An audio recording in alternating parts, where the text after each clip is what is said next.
การนี่ผู้สุจิธรรมมากล่าวและคิด Society want to come and welcome to all the families and fans who are here today in person and via webcast to celebrate the life of my late father, Tom Kam from Canada. My name is Paul Sititama, and I am the eldest of the two children of the Tom Kam and Johnson from Canada family. My younger sister, Paul Patwa, who lives in Melbourne, with her family just like many others, has unfortunately been unable to been caught up in the COVID pandemic where restrictions have limited the movements of people everywhere around Australia and the rest of the world. She's unable to attend today, like most of the invited guests today. And we are sorry we can't be here, but completely understand that the current circumstances we are facing through this pandemic. But my father will not mind because it was his last wish before he passed that he wanted a short service and a small gathering. I hope that everyone remains vigilant and safe during these trying times, but rest assured that no matter where you are, each and every one of you who is present both here and online, local and international has a special place in my father's life, and I wanted to thank you all for being part of his journey. So I wanted to start off by saying that to me, Dad was one of the most loving, caring, considerate, intelligent, generous and hard-working person I've ever known, who was sometimes misunderstood. He was a very smart man and quite the handy man, who had a solution to almost anything and could fix almost everything. It always blew my mind. There was never a time where if I'd asked him to help me set up something or I wasn't able to do something, he would just drop whatever he was doing and come over and help me without any hesitation. I'd always been awed at how quickly he could complete it when I was still stuck on page 1 and reading through the how-to manuals.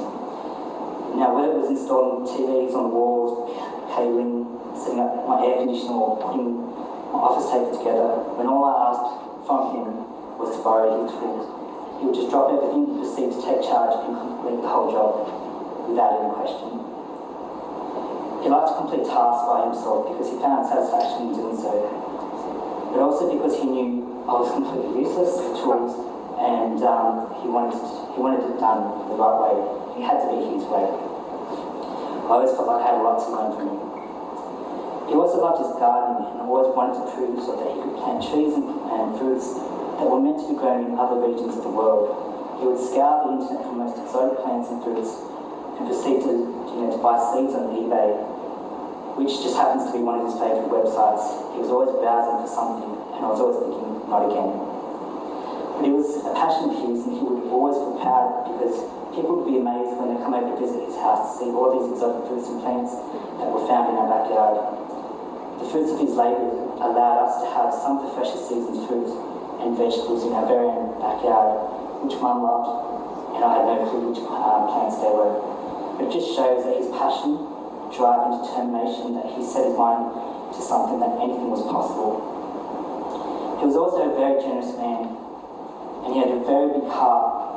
When we had special guests come from far and overseas, or people who he had a very good connection with, he would always go out of his way and spoil them, either taking them out for big dinners and making them feel special and welcome into Australia or into our homes. He always ensured that everyone who visited would always leave with a gift of some sort, even if it had the latest gadgets that he bought for himself unused, or something that he planted in the backyard. Now, there were many times where he would go out and buy the same things over and over again back on eBay because he would just give them away. But that's just him. He always thought of others before himself. He was also highly respected in the Lao community and the Lao Wat Buddhist temple, where he gave a lot of his time to help the community out for various projects, whether he had to fix or install air conditioners, electrical work around the place, computers or security cameras, etc. He was well known in the Lao community across Australia and overseas. Dad had a soft spot which he had for his children, Archie and Milani.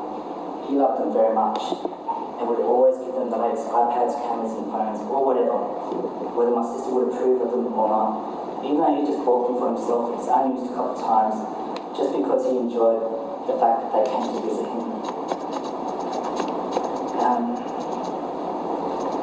He loved to spoil them dearly. He probably would have given them whatever they wanted had they lived any closer. But it was unfortunate we don't get to see the kids as often as we like, because Grandpa always had a special place for them in his heart. Now during his illness, Archie and Elaine played a key role in helping Dad forget about some of the pain he was in. He made him smile from ear to ear just by chatting to him on FaceTime.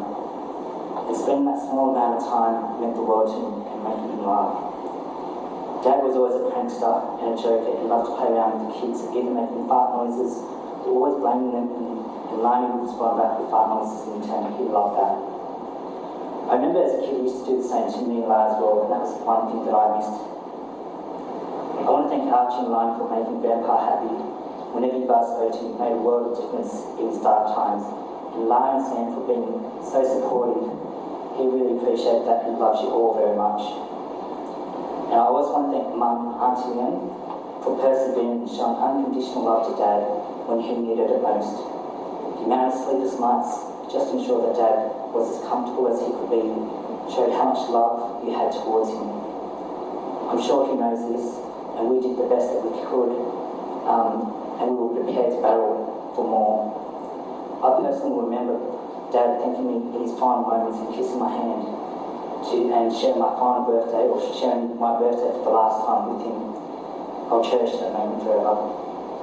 I love you, Dad, and I miss you very much. May you rest in peace. And I wanted to close off by thanking you all for being here and being part of Dad's life. Stay safe. Thank you.